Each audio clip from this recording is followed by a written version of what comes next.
Jésus-Christ soit exalté. Oh oui, qu'il soit exalté. Jésus-Christ soit exalté. Alléluia, qu'il soit exalté. Jésus-Christ soit élevé. Oh oui, qu'il soit élevé. Jésus-Christ soit élevé. Alléluia, qu'il soit élevé. Oui, moi j'aime Jésus.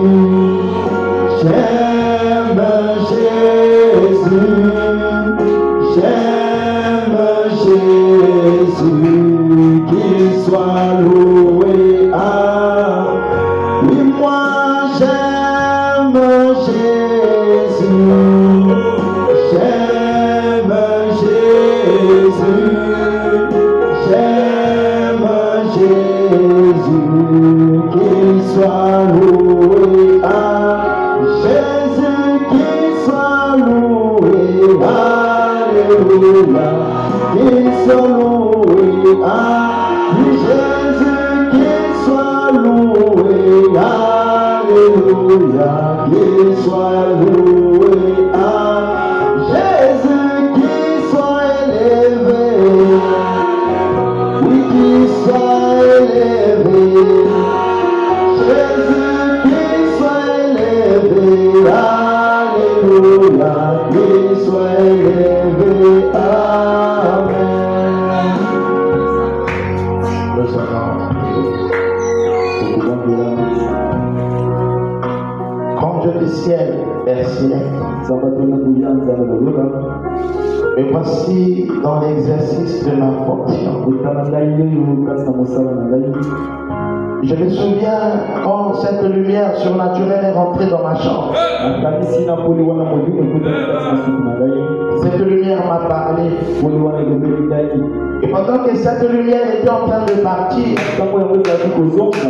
la voix a dit, va, prêche la parole, je serai avec toi. La voix a dit, prie pour les malades, je les guérirai par ta prière.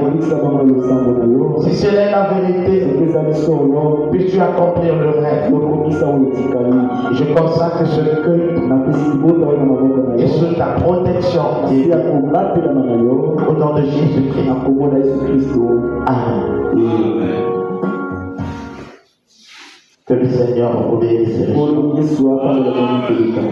Amen. Je vous salue tous dans le bon et merveilleux nom de notre Seigneur. Est-ce que vous allez bien? Vous allez bien? Que le Seigneur vous bénisse. Est-ce qu'on peut acclamer pour la gloire du Seigneur? Je suis content de vous avoir encore ce matin. Et c'est pour nous une grâce que de venir encore dans la maison du Seigneur. Amen. Sans plus tarder, nous allons nous lever pour prendre le livre de Luc au chapitre 1er.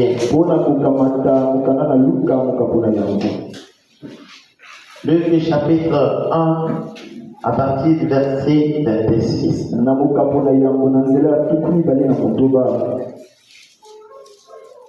La Bible dit, au 6e mois, l'ange Gabriel fut envoyé par Dieu dans une ville de Galilée appelée Nazareth, auprès d'une vierge fiancée à un homme de la maison de David, nommé Joseph. Le nom de la vierge était Marie. L'ange entra chez elle et dit: je te salue, toi à qui une grâce a été faite. Le Seigneur est avec toi. Troublé par cette parole, Marie se demandait ce que pouvait signifier une telle salutation. L'ange lui dit: ne crains point Marie, car tu as trouvé grâce devant Dieu, et tu deviendras enceinte, et tu enfanteras un fils, et tu lui donneras le nom de Jésus. Est-ce qu'on a dit on appellera Jésus-Christ? On lui donnera quel nom? Mais d'où vient Christ? Qui lui a donné ça? Ça vient d'où? Parce que ici, l'ange dit à Marie qu'on lui donnera le nom de Jésus. Il sera grand et sera appelé fils du Très-Haut. Et le Seigneur Dieu lui donnera le trône de David son père. Il régnera sur la maison de Jacob éternellement. Et son règne n'aura point de fin. Marie dit à l'ange: comment cela se fera-t-il, puisque je ne connais point d'homme? L'ange lui répondit: le Saint-Esprit viendra sur toi, et la puissance du Très-Haut te couvrira de son ombre. C'est pourquoi le Saint-Enfant qui naîtra de toi, il sera appelé comment? Il sera appelé comment? Fils de Dieu. Qui sera appelé fils de Dieu? Amen. Amen. Que le Seigneur vous bénisse. Veuillez vous asseoir. Je vais parler ce matin de quelque chose qui est très, très capital. Et le thème c'est: qui est réellement le Seigneur Jésus-Christ? Amen. Amen. Qui est réellement le Seigneur Jésus-Christ? Et je veux que vous soyez avec moi, parce que si vous comprenez ce que je vais vous enseigner ce matin, vous allez comprendre toute la suite de la révélation. Et c'est même la clé du salut. Qui est réellement le Seigneur Jésus-Christ? Pour nous qui sommes des chrétiens, nous avons deux tendances. Il y a des gens qui disent que le Seigneur Jésus-Christ est le Fils de Dieu. Et ils mettent un point. Et ils n'ont pas tort. Parce que la Bible dit qu'il est le Fils de Dieu. Mais vous savez que lorsqu'on parle d'un fils, il faut dire qu'il y a un père. On ne peut pas parler d'un fils s'il n'y a pas de père. L'ange Gabriel a dit à Marie: le Saint-Esprit le couvrira, et la puissance du Très-Haut le couvrira de son ombre. C'est pour ça que le saint enfant qui naîtra sera appelé fils de Dieu. Pourquoi? Parce qu'il vient sous la présence et la puissance du Dieu de la création. Et lorsque vous lisez dans le livre de Matthieu, je crois Matthieu au chapitre 1, on dit voici de quelle manière arriva la naissance de Jésus. Marie qui était vierge, fiancée à Joseph, se trouva enceinte par la vertu du Saint-Esprit. Une vertu est une puissance. C'est un pouvoir. Donc Jésus est le Fils du Saint-Esprit. Alors je veux que vous me suivez attentivement. Jésus est le Fils du Saint-Esprit. Mais lorsque je lis la parole de Dieu, je ne sais pas quand est-ce que le Saint-Esprit a été créé. Parce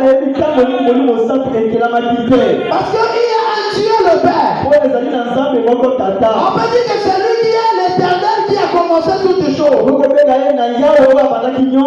Et il y a un Dieu le Fils. On peut dire que c'est Jésus. Mais le Dieu là, le Saint-Esprit, il a commencé quand? Où est-ce qu'il a eu son origine? Parce qu'il est vrai qu'il y a la Trinité en Dieu. C'est vrai. C'est une vérité. Mais d'où vient le Saint-Esprit? Amen. Il y a des chrétiens qui disent que Jésus est le Fils de Dieu. Il y a des chrétiens qui disent que Jésus-Christ est Dieu lui-même. Et lorsque nous allons chez les musulmans, les musulmans considèrent Jésus comme l'un des plus grands prophètes. Mais ils disent que Jésus n'est pas le Fils de Dieu. Jésus est le Fils de Marie. Mais il n'est pas le Fils de Dieu. Quand ils disent qu'il est le Fils de Dieu, quand ils disent qu'il est Dieu lui-même, quand ils disent qu'il n'est qu'un grand prophète, si nous allons chez les témoins de Jéhovah, les témoins de Jéhovah disent que Jésus est le Fils de Dieu. Et que Dieu c'est Jéhovah. Donc il y a un Dieu le Père qui a engendré un Fils qui est Jésus. Amen.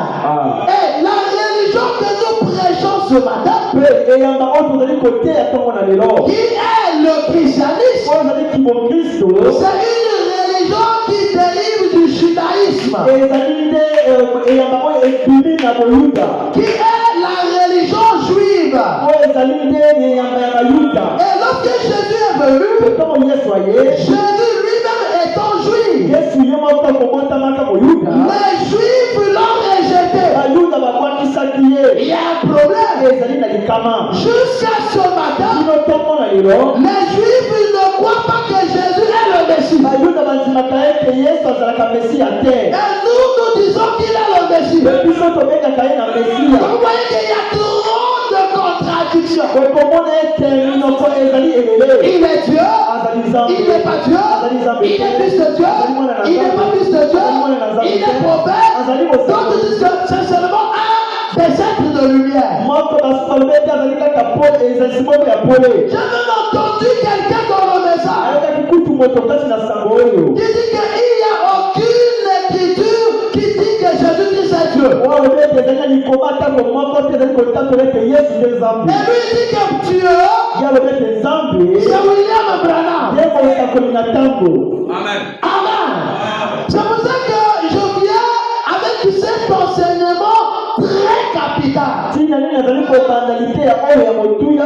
Parce que le peuple qui connaît son Dieu,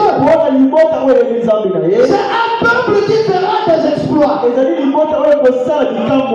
il adorera bien son Dieu.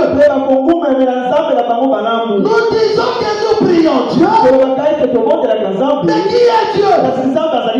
D'autres adorent au nom du Père, du Fils et du Saint-Esprit. Mais ils adorent quel Dieu? Est-ce que c'est le Père? Est-ce que c'est le Fils? Est-ce que c'est le Saint-Esprit? Amen. Maintenant ce matin, soyez avec moi. Nous allons voyager pas à pas. Et vous allez comprendre par moi qui est réellement le Seigneur Jésus-Christ. Amen. Nous voyons déjà au travers de la Bible. La Bible dit déjà qu'il est le Fils de Dieu. Amen.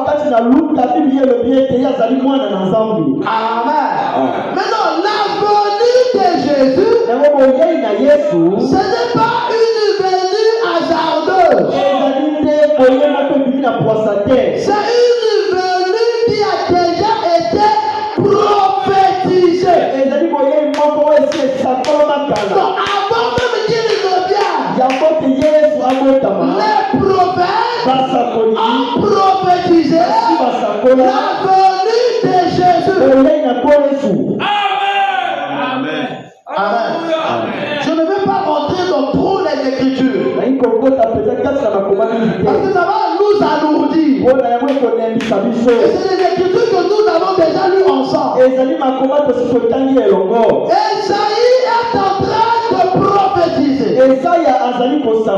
Il prophétise sur la venue de Jésus. Je crois dans Esaïe au chapitre 5. Il dit la Vierge concevra, ou une femme concevra, et il aura un enfant qu'on appellera Emmanuel. Là, nous sommes déjà en train de venir. L'enfant en question sera appelé Emmanuel. Ce qui signifie Dieu parmi nous. Là, on ne parle pas du Fils de Dieu. Mais on dit Emmanuel en question. C'est Dieu parmi nous. Vous allez remarquer dans la Bible, lorsqu'on dit le mot Dieu, le mot là a pour équivalence le L. Comme vous voyez chez les musulmans, on dit L là, c'est le nom de Dieu. Dieu, son équivalence en hébreu, c'est le L, c'est le Elaha, c'est Elohim. Vous voyez que Elohim, le Elaha, le L, c'est Dieu lui-même. Est-ce que vous êtes avec moi? Esaïe prophétise. Il dit Emmanuel. Ce qui signifie Dieu parmi nous. En d'autres termes, on peut dire ce qui signifie Elohim parmi nous. Or, Elohim, c'est ce être-là qui était visité Abraham derrière les chaînes de Mamré. C'était qui? C'était Dieu lui-même. Amen. Est-ce que vous êtes avec moi? Elohim, ça veut dire que celui qui suffit à tout, celui qui ne dépend de personne. Donc, lorsque Esaïe est en train de prophétiser, il parle de la venue d'Emmanuel qui est Jésus, en réalité, Emmanuel n'est rien d'autre que Elohim. Amen. Amen. On va aller pas à pas. Parce que je veux que mon peuple comprenne ces choses. Esaïe ne s'arrête pas là. Il vient encore prophétiser dans Esaïe au chapitre 9, au verset 5. Il dit car un enfant nous est né, un fils nous est donné, là-dedans, il y a deux êtres. Il y a l'enfant et il y a le fils. L'enfant est né, mais le fils est le temps. L'enfant vient du ventre de Marie. L'enfant c'est un homme. L'enfant c'est le corps.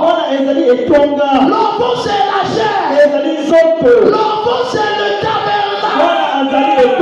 Mais le tabernacle qui vient du ventre de Marie n'est pas Dieu. C'est pour ça que Dieu n'est pas juif. L'enfant qui sort de Marie n'est pas Dieu. Lorsque l'enfant vient, le fils qui a le temps, il vient du ciel, il vient s'incarner dans l'enfant. Et dans l'enfant est le voile du fils.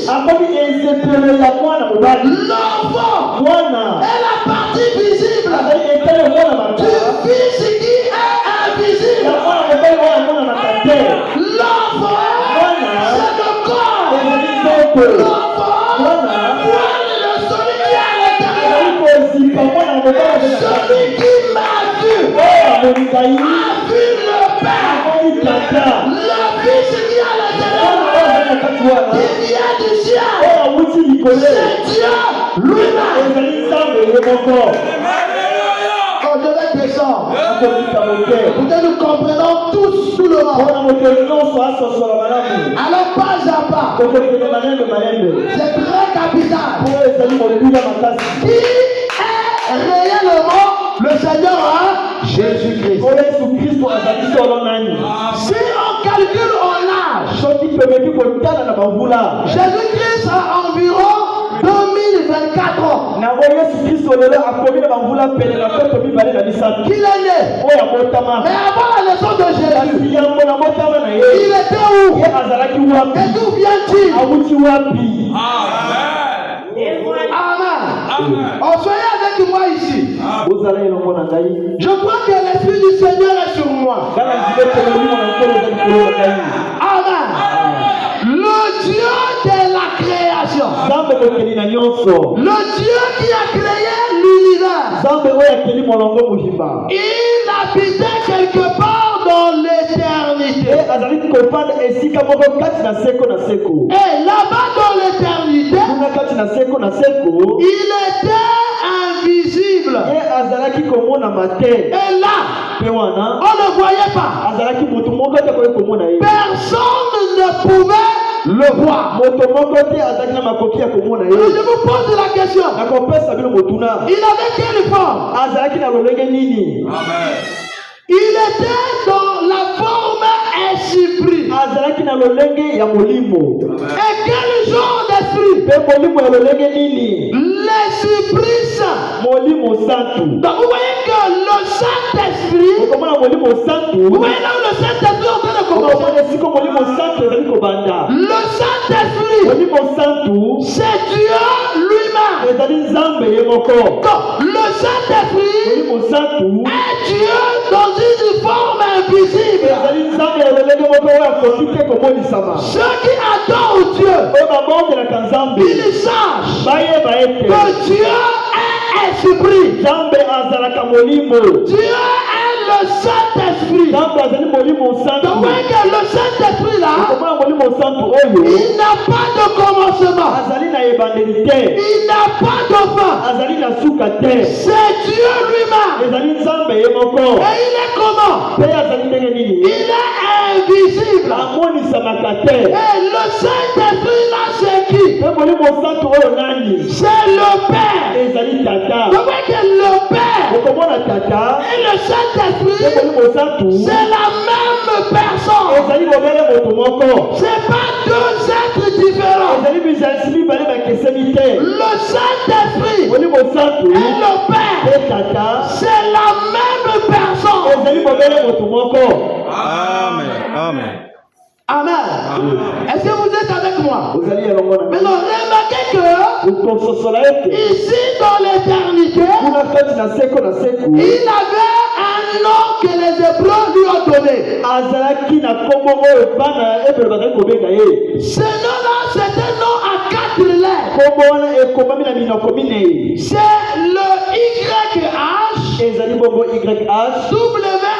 le YH, ça c'est le nom que Dieu a donné aux enfants d'Israël. Et c'est ce nom-là que Dieu a dit aux enfants d'Israël. Tu ne prononceras pas le nom de l'Éternel en vain. En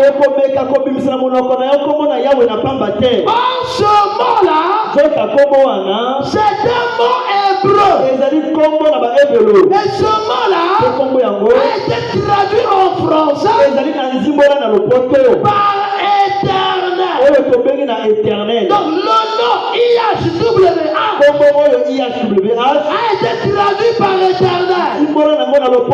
Donc, le nom de Dieu, c'est l'éternel.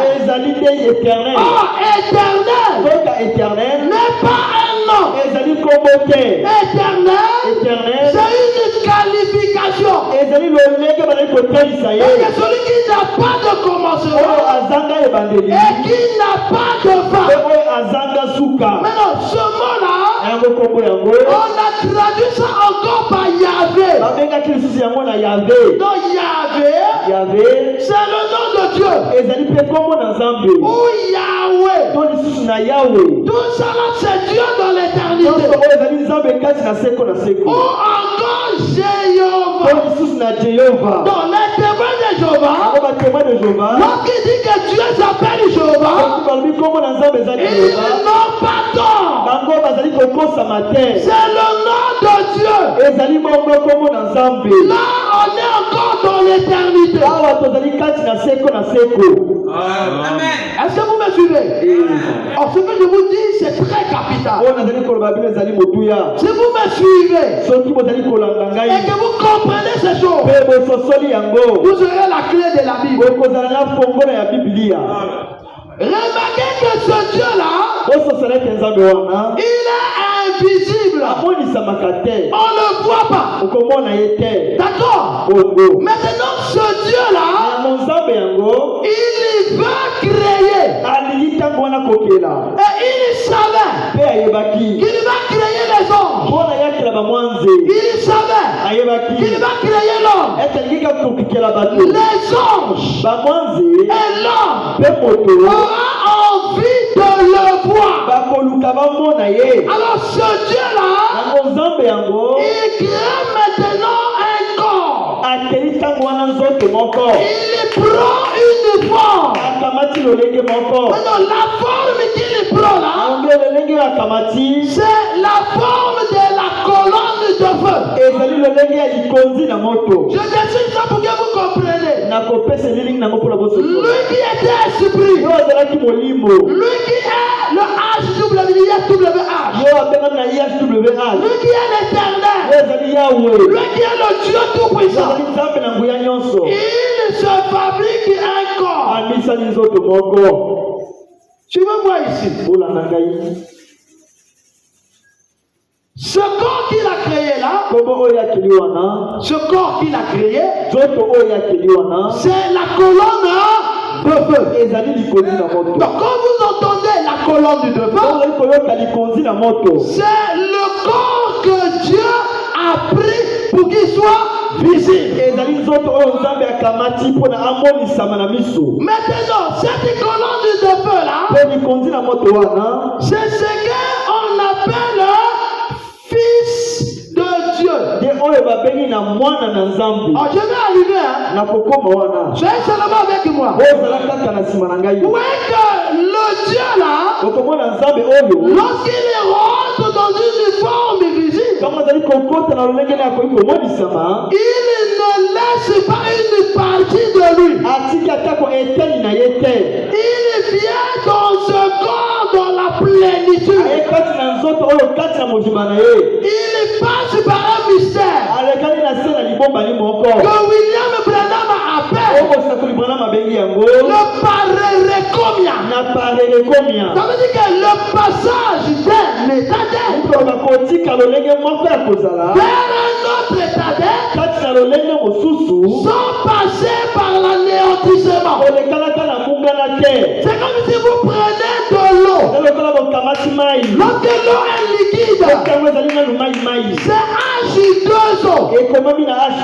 Si vous prenez ce l'eau liquide là, vous mettez ça dans le congélateur, vous allez voir que ça va devenir une glace. Ça a changé de forme, mais le contenu reste le même. C'est toujours H2O. Si vous prenez ça, vous mettez ça au feu, ça va devenir de la gaz. À l'état gazeux, c'est toujours H2O. Le passage d'un état d'être vers un autre état d'être sans passer par l'anéantissement. Le Dieu qui était ici est rentré ici dans sa plénitude. Amen. Est-ce que vous comprenez? Il rentre ici dans sa plénitude. Alors cette colonne de feu là est appelée la tribu de la plénitude de la divinité. Donc Dieu a engendré un fils. Maintenant l'engendrement de Dieu, ce n'est pas comme l'engendrement des humains. Où il y a un père et un fils. Où le père est grand, le fils est petit. Où le père est fort, le fils est faible. Ça c'est la conception humaine.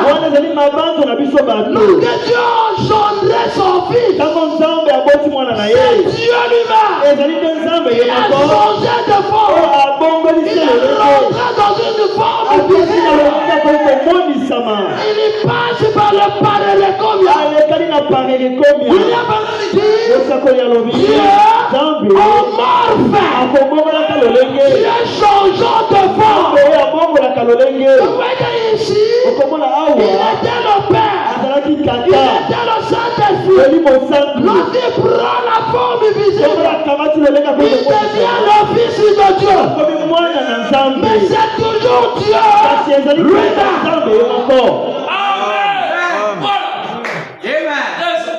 Est-ce qu'on peut avancer? Vous comprenez quoi la colonne de feu là? Donc, la forme visible que Dieu a pris, c'est la colonne de feu. Mais nous cherchons à décortiquer la colonne de feu. Lorsque nous allons dans le livre d'Exode au chapitre 3, le verset 2, la Bible dit l'ange de l'Éternel apparut à Moïse derrière un puissant ardent. Il apparaît dans quelle forme? Dans la forme de colonne de feu. Là-bas on l'appelle qui? L'ange de l'Éternel. Avec là-bas, il n'est pas le Fils de Dieu, mais il est l'ange de l'Éternel. De la même personne, mais il change de nom. Lorsque nous rentrons dans le livre d'Exode, au chapitre 13, le verset 21 à 22, la Bible dit l'Éternel Yahweh. conduisant les enfants d'Israël. Le jour, par-dessus du colonne de nuages, pour la guider sur le chemin, et la nuit, dans la colonne de feu, pour les éclairer. C'est dans quelle forme? C'est dans la forme du colonne de feu.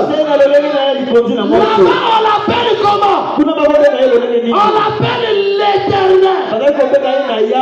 C'est celui-là. C'est celui-là. L'ange de l'Éternel. L'Éternel. Fils de Dieu. C'est l'Éternel lui-même. C'est pas fini. Lorsque l'apôtre Paul le rencontre sur le chemin de Damas, il était disciple de Gamaliel. Il savait que le Dieu de ses pères se manifeste sous forme de la colonne de feu. Et il travaillait pour ce Dieu-là. Lorsqu'il est sur le chemin de Damas, son Dieu, le Dieu de ses pères, l'a apparu. Ce Dieu-là, dans son regard, il savait que c'est le Dieu d'Israël. Il pouvait penser que ce Dieu-là venait pour le récompenser, pour le travail qu'il faisait. Mais la colonne de feu lui dit, Saul, pourquoi me persécutes? Alors Saul l'appelle comment? Il l'appelle Seigneur. Vous voyez la colonne de feu s'appelle aussi Seigneur. Le Seigneur, c'est l'un des noms de l'Éternel. Il a dit Seigneur, qui es-tu que je persécute? Le Seigneur d'Israël lui dit, je suis Jésus que tu persécutes. Donc que la colonne de feu, c'est Jésus. Alléluia. Donc vous comprenez la chose. C'est pas fini.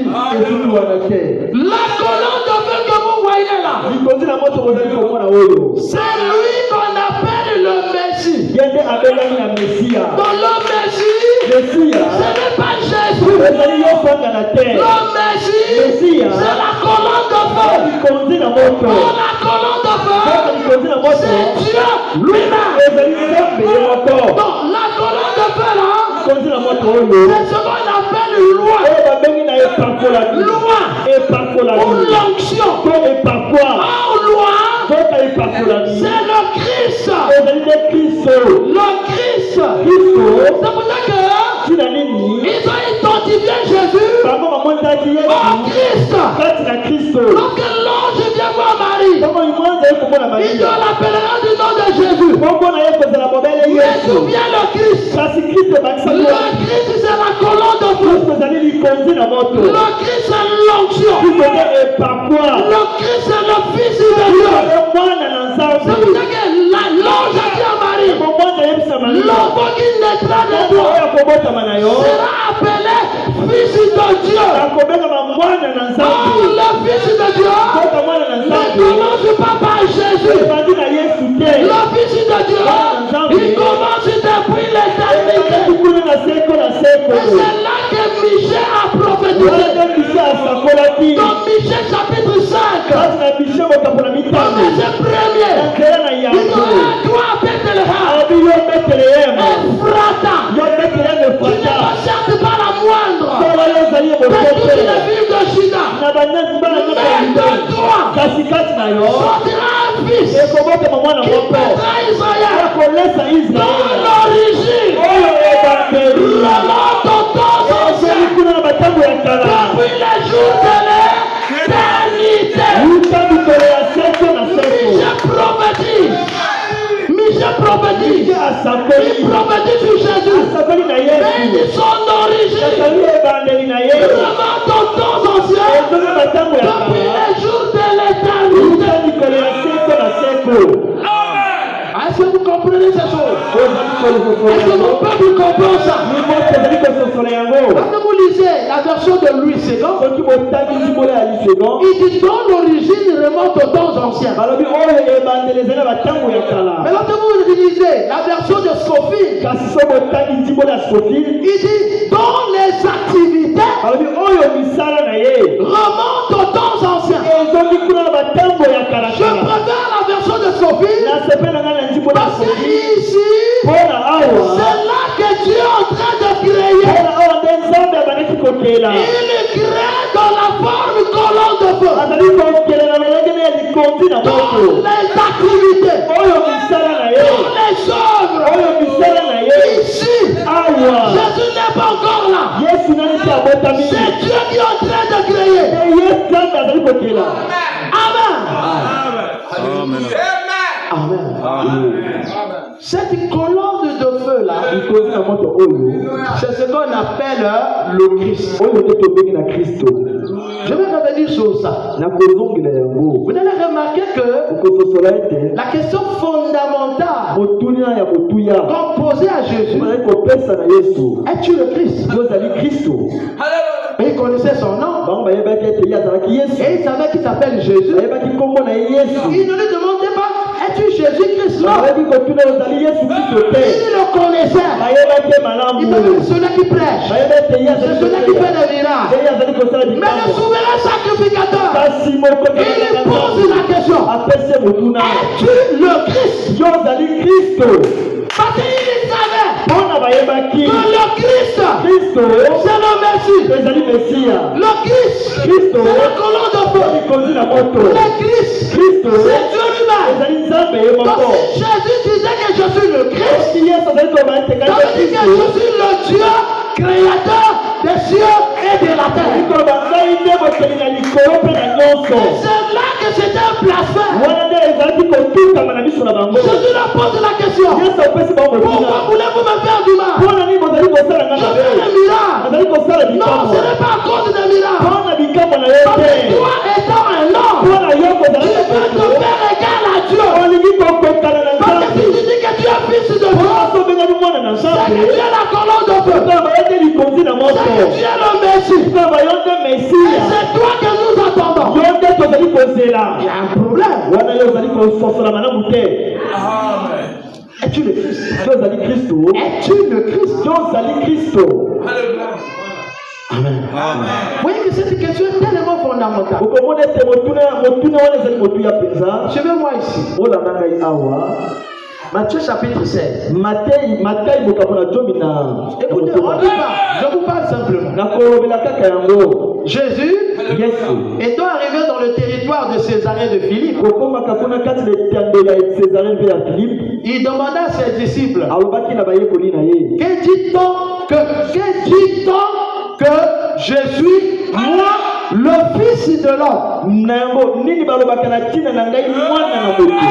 la Bible, hein? Que dit-on que je suis, moi? Je veux dire que le Fils de l'homme, il a dit déjà que je suis le Fils de l'homme. Non, ne parlez plus du Fils de l'homme. Ça, j'ai déjà dit. Alors, que dit-on que je suis? Les disciples sont restés. Les autres disent que tu es Jean-Baptiste. D'autres disent que tu es Élie. D'autres disent que tu es Jérémie. Ou l'un des prophètes. D'accord. Ça, c'est ce qu'eux ils disent. Maintenant, vous, qui dites-vous que je suis? Alléluia. Maintenant, Pierre reste comme ça. Oh, qui connaît la réponse? Il connaît la réponse. Pierre lui dit, tu es le Christ, le Fils du Dieu vivant. Vous voyez que le Fils de Dieu et le Christ, c'est la même chose. Lorsqu'on dit le Christ, lorsqu'on dit Fils de Dieu, c'est la même chose. Tu es le Christ. Le Christ, c'est quoi? La colonne de feu. Lorsque je dois regarder, il dit, oh Pierre,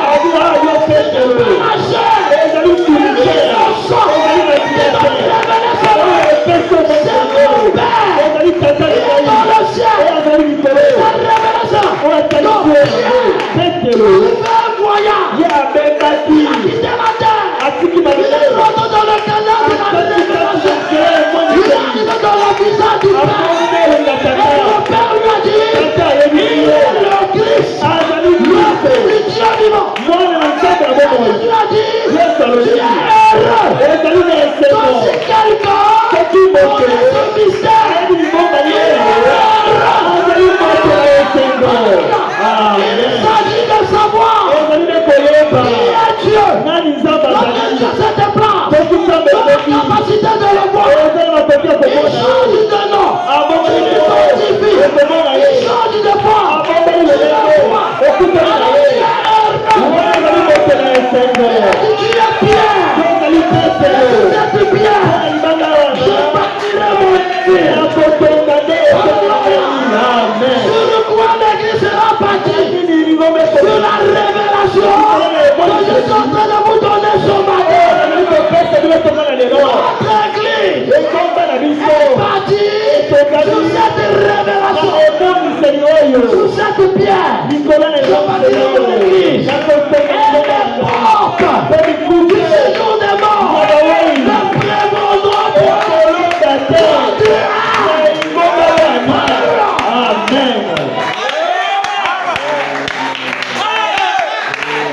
Est-ce que quelqu'un est en train de voir? Est-ce que quelqu'un est en train de comprendre? Qui est réellement le Seigneur Jésus? Je pense que le même enfant qui observe d'eux, il commence déjà à voir quel est le mystère. C'est là que les témoins de Jéhovah sont perdus. Ils sont restés avec Jéhovah. Ils ont oublié que le Jéhovah de l'Ancien Testament, c'est le Jésus dans le Nouveau Testament. Jésus n'a pas commencé à Jérusalem. Non. La Bible dit, tout a été créé par lui. Mais là, Jésus n'est pas encore né. Mais il était où? Mais c'est de lui qu'il s'agit. Amen. Amen. Son histoire ne commence pas à Jérusalem. Ça commence depuis l'éternité. Le Fils de Dieu depuis l'éternité. Vous voyez que cette colonne de feu là, on l'appelle aussi l'ange de l'éternel, ou l'ange du Seigneur, ou l'ange de l'alliance. Amen. C'est cette même colonne de feu qui s'est laissé photographier sur la tête de William. Lorsque William Branham commente cette photo, il dit, il ne s'agit pas de moi. William Branham dit, ce n'est pas ma photo, c'est sa photo à lui. Et William Branham appelle ça l'ange de l'éternel. Et c'est cette même colonne de feu qui est descendue à la rivière Oyo en juin 1933. Lorsque William Branham est en train de baptiser, la colonne de feu est descendue. Et les gens l'ont vu. Puisqu'il est dans une forme visible. Et la colonne de feu a parlé. Écoutez ça. De même que Jean-Baptiste a été envoyé pour préparer ma première venue. Je t'envoie. C'est qui? La colonne de feu. Qui a commissionné Branham? C'est la colonne de feu. Je t'envoie avec un message pour préparer ma seconde venue. Donc, le ministère de Branham, c'est un ministère envahi.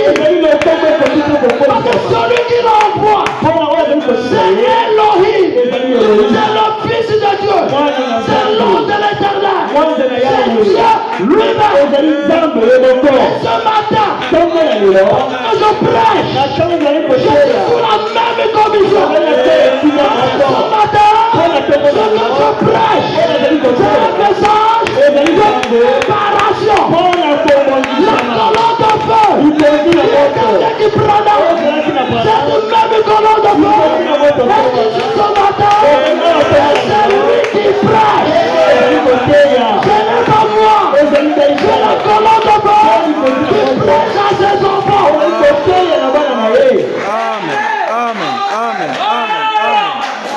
C'est la même colonne de feu qui m'a commissionné. Est-ce que quelqu'un peut entendre ça? J'étais là dans ma chambre. J'étais en train de réfléchir. J'ai vu une lumière rentrer. La lumière est rentrée. Elle m'a parlé. Et que la lumière partait. La lumière a dit, prêche la parole. Je serai avec toi. Prie pour les malades. Pas moi. Lui, lequel il est, par ta prière, il m'a commissionné. Il m'a commissionné. La parole de ton Père. Je sais que mon ministère est un ministère infaillible. C'est celui qui m'envoie. C'est le maître. C'est le créateur. C'est le sauveur. C'est le tout-puissant. Et lorsque je prêche, je ne vois pas. Comment je sais, il est avec moi. Et ce matin, c'est une colonne de feu. Et ici, pour sauver les gens. Oh, si tu as compris ça, c'est que tu es déjà sauvé.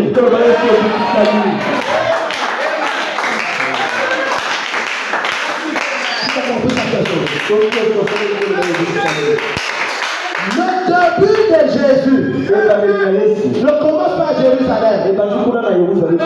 Non. Nous sommes tous enfants de Dieu. Mais nous deviendrons fils lorsque nous arrivons à maturité. Le fils, c'est un enfant qui a accompli. Là où Dieu pouvait dire celui-ci, mon fils bien-aimé, écoutez-le. L'enfant, ce n'est pas un problème d'âge. Quelqu'un peut avoir 40 ans, mais c'est un enfant. Mais pourquoi il fait des choses comme ça? Oh, c'est encore un enfant. L'enfant, c'est un état d'esprit. Mais le fils, c'est un être accompli. Jésus n'a pas commencé en Jérusalem. Lorsque Jésus parle dans Jean 17 au verset 5, il dit, maintenant, toi, Père, glorifie-moi auprès de toi-même de la gloire que j'avais lorsque j'étais auprès de toi avant la fondation du monde, ou avant que le monde fût. Jésus demande à Dieu de le glorifier de la gloire qu'il avait avant la création. Mais où était Jésus? Jésus c'est Dieu lui-même. Au commencement était là. Et la parole était avec eux. Et la parole était qui? La parole était qui? La parole était qui? Et la parole fut faite. La parole, il est Dieu lui-même. La parole s'est faite. Elle a habité parmi nous. Pleine de grâce et de vérité. Et nous avons contemplé sa gloire. Comme la gloire d'un fils unique. La parole c'est Dieu. La parole c'est Jésus.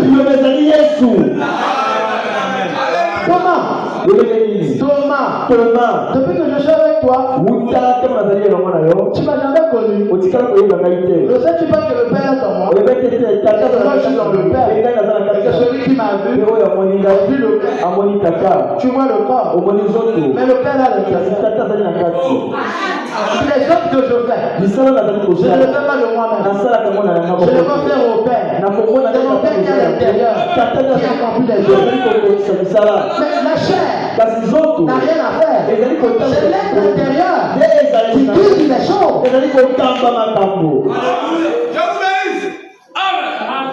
Amen. Est-ce que tu es en train de comprendre? Qui est le Fils de Dieu? Le Fils de Dieu, c'est l'un des noms de Dieu lui-même. Le Fils de Dieu, ce n'est pas un enfant comme vous pensez, non. Dieu le Père, Dieu le Fils, Dieu le Saint-Esprit, c'est un seul être. Amen. Est-ce que quelqu'un comprend ça? Est-ce que vous comprenez ces choses?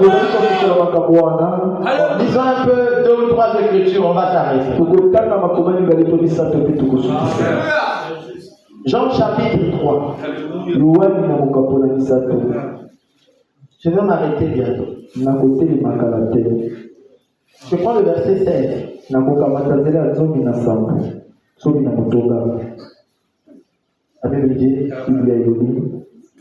Car Dieu a tant aimé le monde qu'il a donné son Fils unique. Je vous pose la question. Est-ce que Jésus est le Fils unique? Non. Hein? Non. Non. Là, je lis. Car Dieu a tant aimé le monde qu'il a donné son Fils unique. Est-ce que Jésus est le Fils unique de Dieu? Non. Est-ce que Jésus est le Fils unique de Dieu? Amen. Hein? Non. Quand vous lisez dans, je ne sais pas si j'ai l'écriture qui sont ici. Romains chapitre 8 au verset 14. La Bible dit, tous ceux qui sont conduits par l'Esprit de Dieu sont fils de Dieu. C'est pas fini. Romains chapitre 8. Je prends au verset 26. La Bible dit, tous ceux qui l'ont conduit d'abord. Il les a appelés, ainsi de suite. Afin que Jésus soit le premier-né dans son plusieurs frères. Maintenant, est-ce que Jésus est le Fils unique? Alors, si Jésus est le Fils unique, moi je suis qui? Maintenant, si Jésus est le Fils unique, celui-là est qui? Maintenant, toi tu es qui? Vous comprenez que la parole de Dieu a des mystères. Lorsqu'on dit qu'il a envoyé son Fils unique, c'est celui-là. Et même s'il est réel, ils n'étaient pas deux. Lorsque Jésus, ici dans l'éternité, je vais vous aider. Regardez que cette colonne de feu a 2 ministères. La colonne de feu a 2 ministères. Le premier ministère, c'est le ministère de la création. Le premier ministère de la colonne de feu, c'est qu'il est en train de créer. C'est le ministère de la création. Alors son second ministère, c'est le ministère de la rédemption. Maintenant, le ministère de la rédemption nécessitait un parent rédempteur. Le plus proche parent. Lorsque Dieu créait, il va laisser dans la forme de colonne de feu. Mais pour le salut, il faut un corps. Quelqu'un qu'on peut voir, quelqu'un qu'on peut toucher, quelqu'un qui peut défendre la cause, quelqu'un qui peut payer le prix. On appelle le Cohen, le proche parent. Alors Dieu, dans sa seconde fonction, ou son second ministère, ou sa seconde dispensation, Dieu est rédempteur. Ici, il crée. Ici, c'est le salut. C'est là que Dieu, l'apôtre Paul dit, Dieu a envoyé son Fils unique. Le Fils unique, c'est pas toi.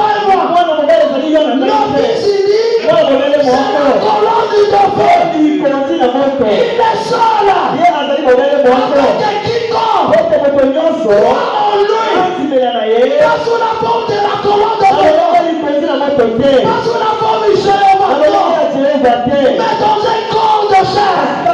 Lorsqu'on parle du salut, il faut que l'homme vienne. Et que la parole de Tashisha. Dieu appelle un homme. Il est là. Il est fort. Et il l'envoie. Il devient le sauveur pour ses frères.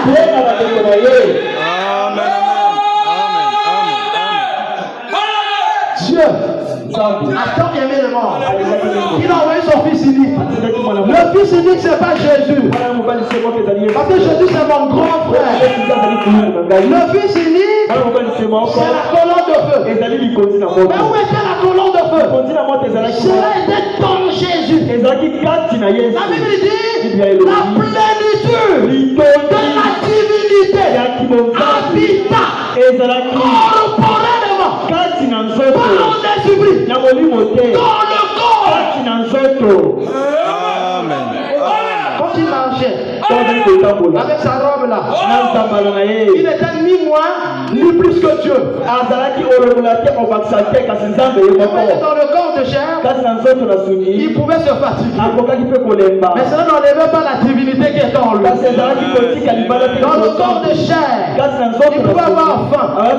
Mais cela n'enlevait pas le fait qu'il était le créateur. Les enfants d'Israël l'attendaient. Et ils avaient une mauvaise compréhension de la parole. Celui qu'ils attendaient, c'est celui qui était venu et ils ne l'ont pas vu. Et jusqu'à ce matin, il attend. Et pour nous, c'est une grâce. Et ce matin, que vos yeux s'ouvrent. Amen. Alléluia. Amen. Est-ce que quelqu'un peut me comprendre? Si tu comprends ces choses, tout ce que je prêcherai par la suite, tu vas comprendre ça comme le La vérité. Amen. J'étais au verset 16 de Jean chapitre 3. Car Dieu a tant aimé le monde qu'il a donné son Fils unique afin que quiconque croit en lui ne périsse point mais qu'il ait la vie éternelle. Suivez-moi attentivement. Même lu le mot vous allez lire la même Bible que vous lisez. Verset 17. Dieu, en effet, n'a pas envoyé son Fils dans le monde. Le Fils de Dieu, c'est Dieu lui-même, n'oubliez pas ça. Pour qu'il juge le monde. Mais pour que le monde soit sauvé par lui. Celui qui croit en lui n'est point jugé. Mais celui qui ne croit pas est déjà jugé. Parce qu'il n'a pas cru au nom du Fils unique de Dieu. Écoutez ça. Et ce jugement, c'est que la lumière étant venue dans le monde, les hommes préféraient les ténèbres à la lumière. Maintenant, je vous pose la question. La lumière en question, c'est qui? C'est qui? C'est Jésus. C'est pas Jésus. Maintenant, lorsque Jésus marchait, est-ce que son corps était lumière? Est-ce qu'il marchait, il était la lumière? Non. La lumière dont il est question ici, c'est la colonne de feu qui était en lui. La lumière étant venue dans le monde, les hommes préféraient les ténèbres à la lumière. Parce que leur sombre était mauvaise. La lumière, la colonne de feu, c'est Dieu lui-même. Et c'est en Jésus.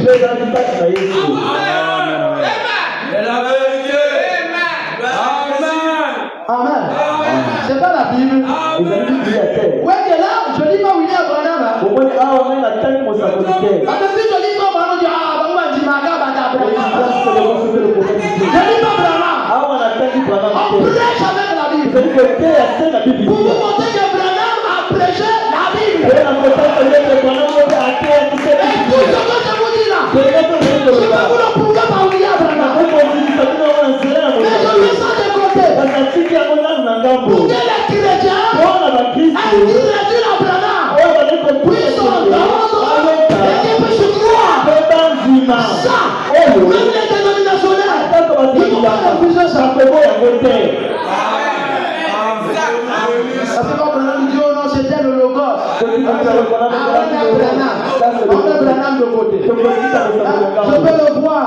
C'est une lumière qui suit dans la cour du Père. On met ça de côté. On prêche la Bible. Amen. On entend de prêcher sur qui est réellement Jésus. Sur ton but. À la fin. N'attends pas la Bible. Je vais seulement lire la Bible. La Bible. Seulement la Bible. Et ce jugement, c'est que la lumière est venue dans le monde. Les hommes ont préféré les ténèbres à la lumière. Parce que leurs œuvres étaient mauvaises. Amen. Prenons Jean chapitre 8. Après la fin, je vais vous briser un mystère. Je vais vous briser un mystère. Parce que vous avez été privilégié. Jean chapitre 8. Je prends le verset 54.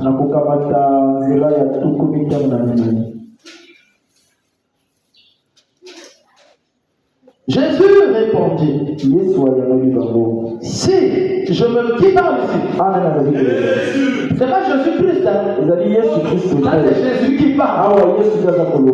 Parce qu'il y a une différence entre Jésus et Jésus. Parce que le Christ c'est l'onction, le Christ c'est le Messie, le Christ c'est Dieu.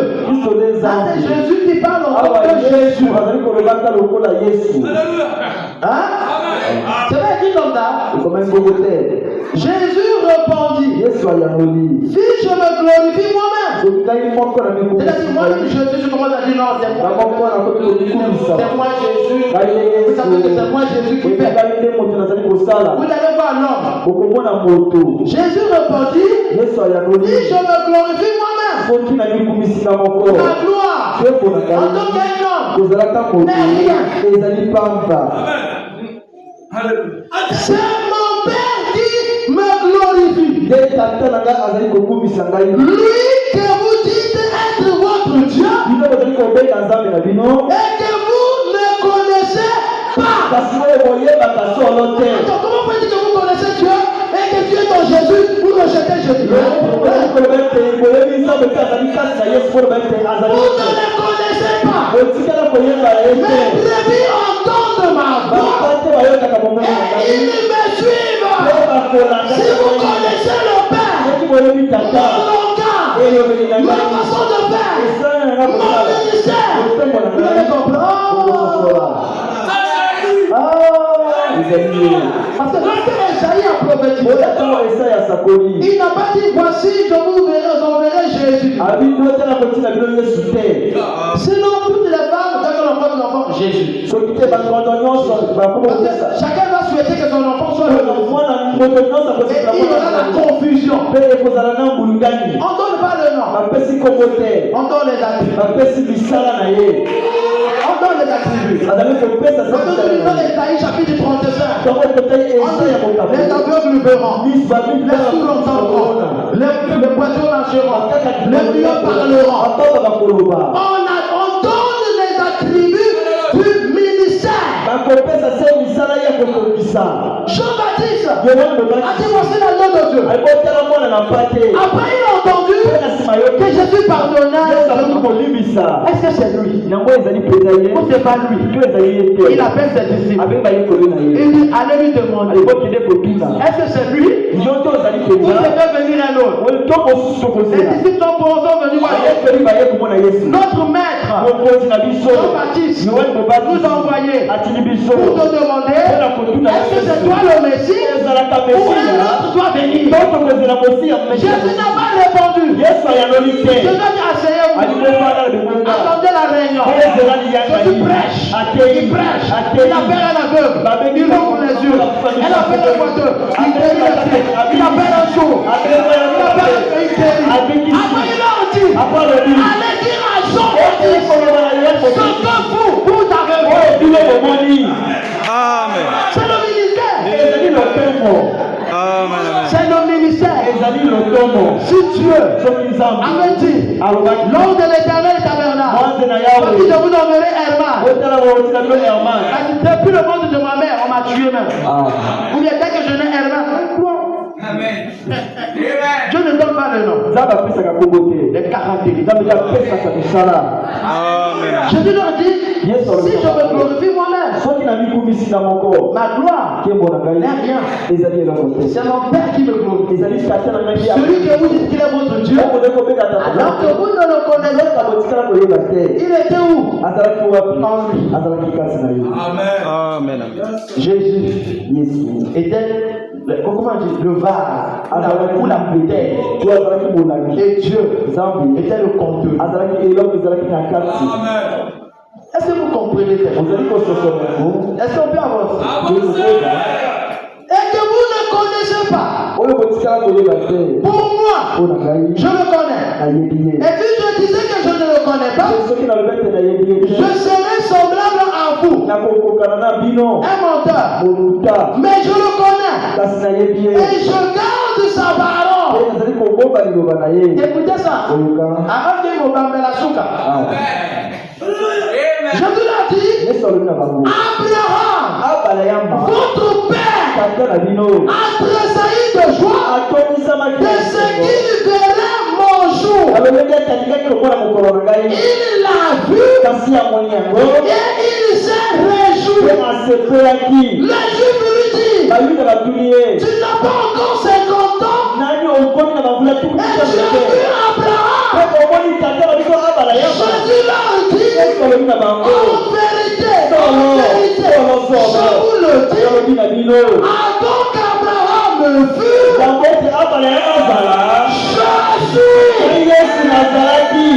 Jésus c'est qui? C'est celui qui a rencontré Moïse. Lorsque Moïse l'a vu, derrière la colonne de feu, Moïse lui a dit, si je veux leur dire, il va me poser la question, qui t'a envoyé? L'ange de l'éternel, qui est la colonne de feu. Il a dit, Jésus m'a envoyé. Quand Jésus arrive, je suis.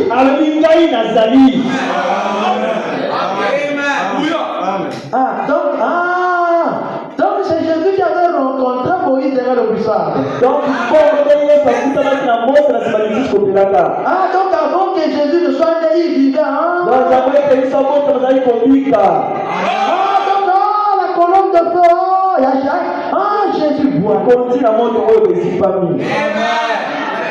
Donc Abraham a rencontré Jésus.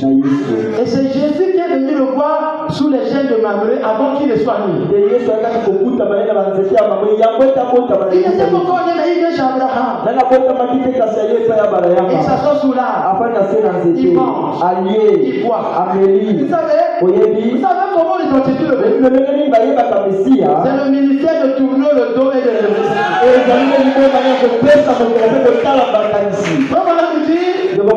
si les Juifs l'ont reconnu, c'est là que Nathanaël l'a reconnu. C'est là que la femme samaritaine l'a reconnu. Parce que ici, il avait le dos tourné à la terre. Il comptait avec Abraham. Il dit, l'année prochaine, à la même heure, je reviendrai. Et Sarah aura un fils. Il avait le dos tourné. Sarah était dans la tente. Sarah arrive. Il dit à Abraham, pourquoi Sarah ta femme a-t-elle ri? Ça c'est le fils de l'homme.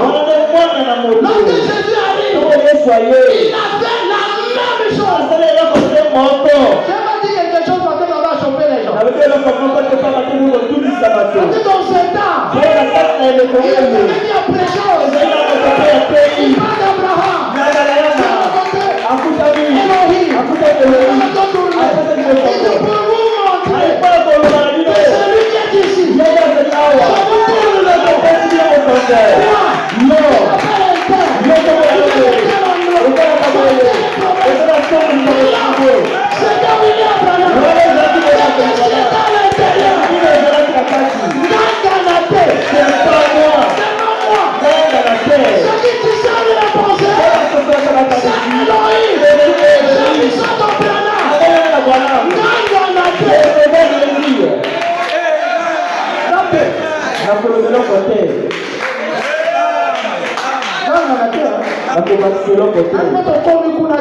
On n'est pas encore arrivé là-bas. L'église encore jeune. Le message est compliqué. Le message est compliqué. Le message est compliqué. Le message est très compliqué. Je suis vraiment d'accord. Nous devons voir. Si je crois cela, dès qu'il devient Dieu, ça veut dire que je vais l'adorer. Je vais l'adorer. À qui? Je suis vraiment D'autres voient. Non. Je suis bataillé. D'autres ils ont vu. Ils voient le Fils. Ils voient le Père. Avant le tata. Parce qu'il faut avoir la capacité de discerner le corps du Fils et le Père qui a l'intérieur. Philippe a dit à Nathanaël, nous avons rencontré ce temps dont Moïse a écrit, dont les prophètes ont prédit, Jésus de Nazareth. Est-ce que quelque chose de bien peut sortir de la viens, il y a pas de bonheur. Elohim, voici un Israélite, en qui il n'y a pas de faute. Tout me connais-tu? Avant que Philippe t'appelle, lorsque tu étais sur le vidéo, je t'ai vu. Quand la Nathéna a ta parole, ma parole. Et je vais bien dire,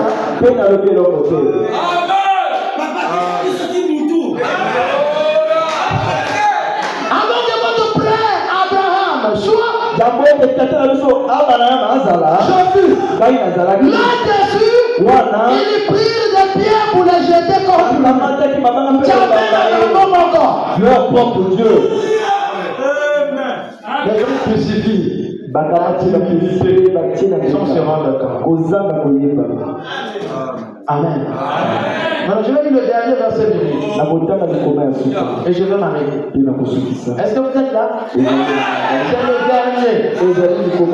Colossiens chapitre 1. Autant que la Bible là.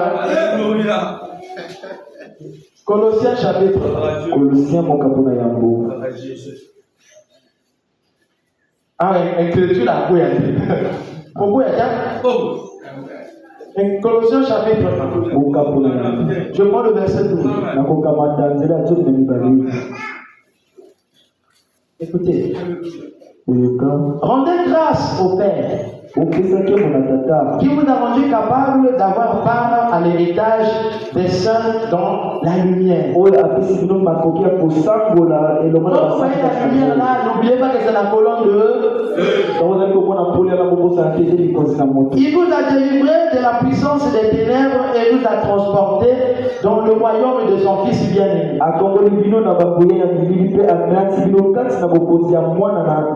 Le Fils bien-aimé là, c'est qui? C'est Jésus. En qui? Là, on parle de Jésus. En qui nous avons la rédemption et le pardon des péchés. Écoutez et comprenez. Le Fils est l'image du Dieu invisible. Dieu, on ne le voit pas. Et celui qui le rend visible, c'est le Fils. Donc celui qui a vu Jésus, il a une idée du visage de Dieu.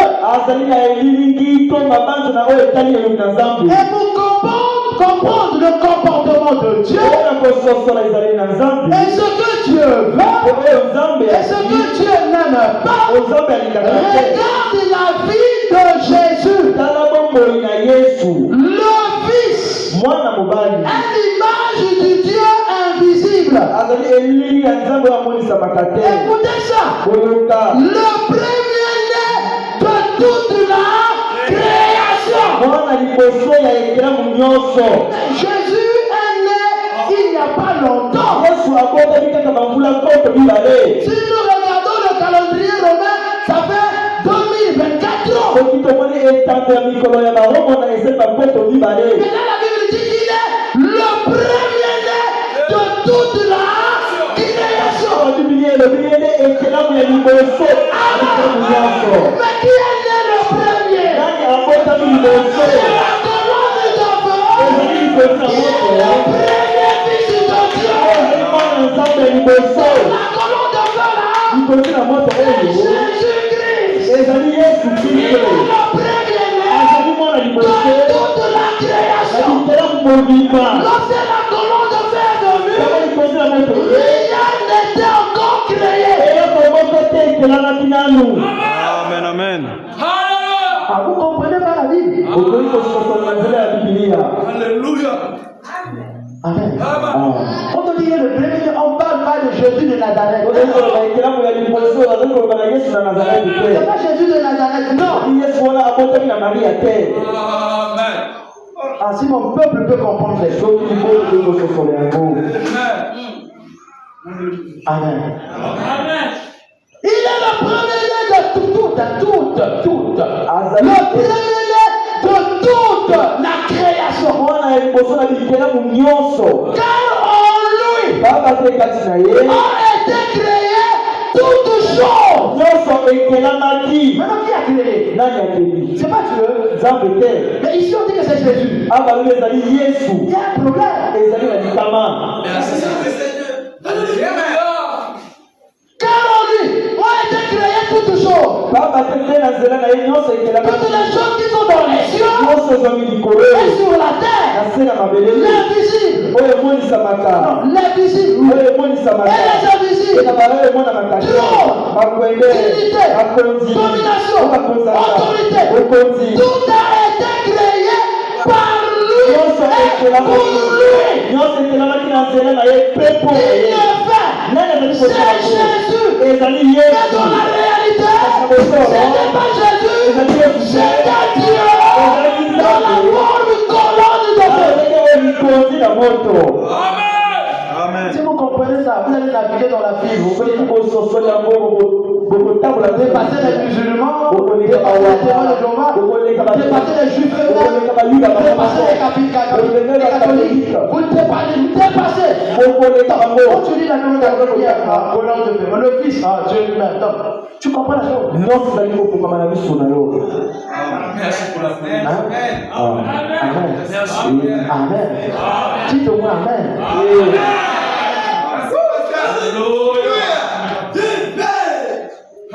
Amen. Tout a été créé par lui et pour nous. Est-ce que Jésus était avant toute chose? En âge, Moïse n'est pas le grand-père de Jésus. Abraham n'est pas le grand-père de Jésus. Et Job, Esaïe, c'est pas ses grands-frères en âge. Mais on dit ici, il est avant toute chose. Et toute chose subsiste en lui. Il est la tête du corps de l'église. Il est le commencement. Le premier-né d'entre les morts. Afin d'être le premier en tout. Car Dieu a voulu faire habiter toute plénitude en lui. Il a voulu par lui tout réconcilier avec lui-même. Donc ce qui est sur la terre et ce qui est dans les cieux, en faisant la paix avec lui par le sang de la croix. Et vous qui étiez autrefois étrangers et ennemis par vos pensées et par vos mauvaises œuvres, il vous a maintenant réconcilié par sa mort dans le corps de sa chair pour vous faire paraître devant lui saint, sans défaut et sans reproche, si du moins vous demeurez fondés et inébranlables dans la foi. Sans vous détourner de l'espérance de l'évangile que vous avez entendu, qui a été prêché à toute créature sous le ciel, et dont moi, Paul, j'ai été fait ministre. Maintenant, refaisons ce que j'ai dit là. C'est clair. Vous savez, la Bible, non? C'est la forêt des prophètes. La Bible est écrite en énigme, en symbole, en parabole. Il faut un conducteur. Donc, vous comprenez que Jésus-Christ, en réalité, c'est Dieu. Maintenant, je vais vous briser un mystère. Vous savez pourquoi Dieu change les gens? Il change les noms pour que ceux qui ne sont pas prédestinés à être sauvés ne le comprennent pas, ils ne le voient.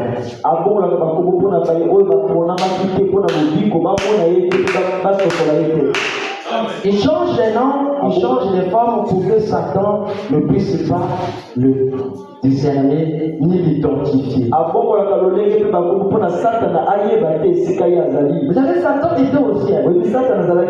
Il connaît parfaitement Dieu.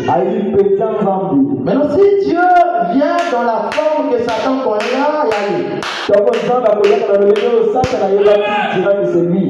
voyez que depuis le ciel, lorsqu'il y a eu la bataille, la Bible dit que Michael combattit contre le dragon. Suivez-moi. Michael c'est qui? Un ange. Michael c'est qui? C'est Dieu lui-même. Vous voyez que là, Dieu prend la forme d'un ange.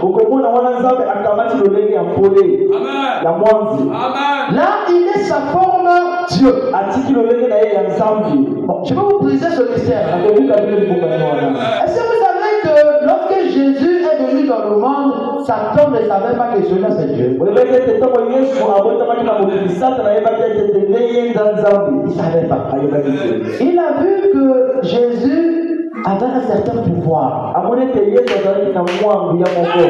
Il était doté d'un certain pouvoir. Donc il s'est posé la question, est-ce que c'est un ange ou c'est lui-même? Il ne le savait pas. Vous savez pourquoi? C'est parce que Dieu l'avait changé de forme. Il a changé de forme et il a changé de nom.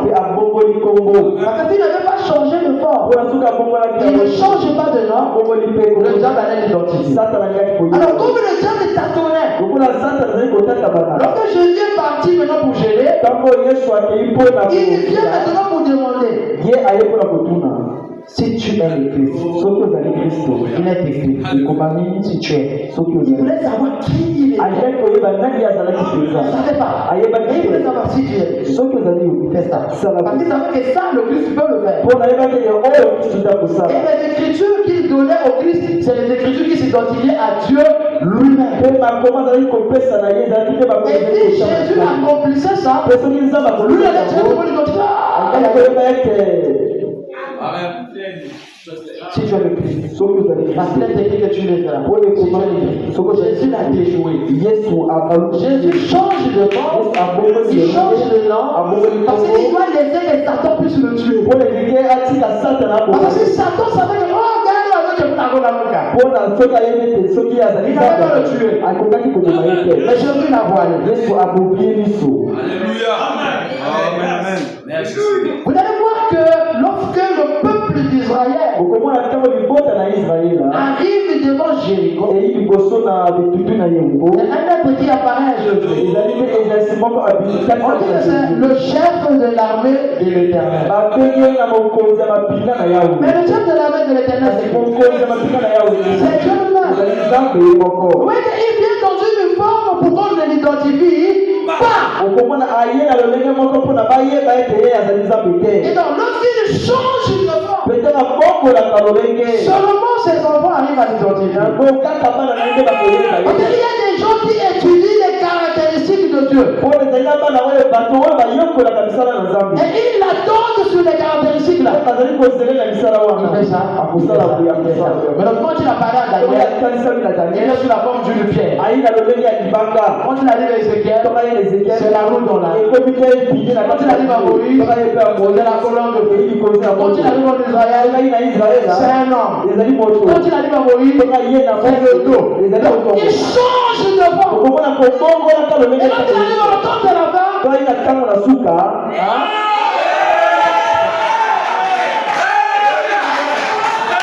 Amen. Et Ammoni. Ammoni. J'ai rien dit, hein. Que Dieu vous bénisse.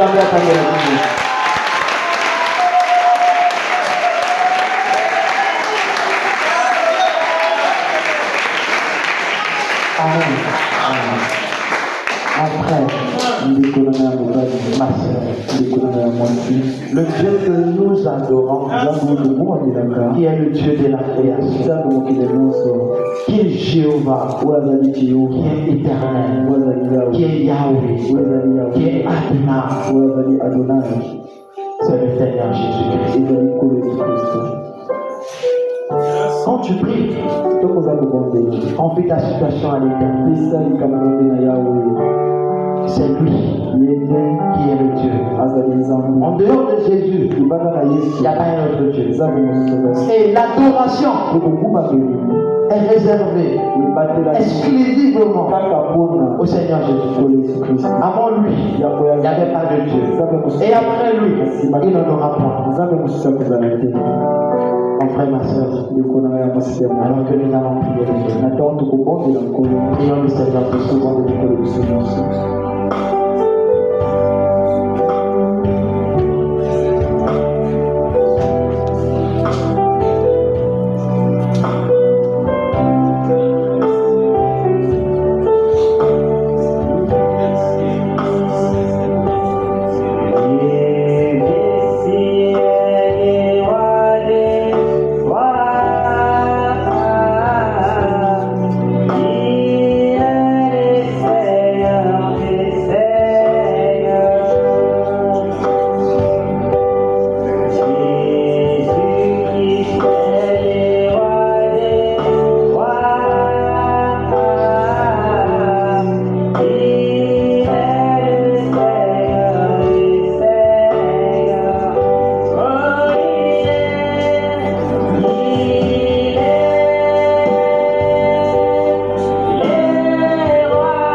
Nous te remercions pour cette opportunité bénie que tu nous as accordée dans ta présence. Merci pour ta parole. Merci pour ta présence. Rentre avec chacun de nous et bénis l'intimité de nous. Au nom de Jésus. Amen.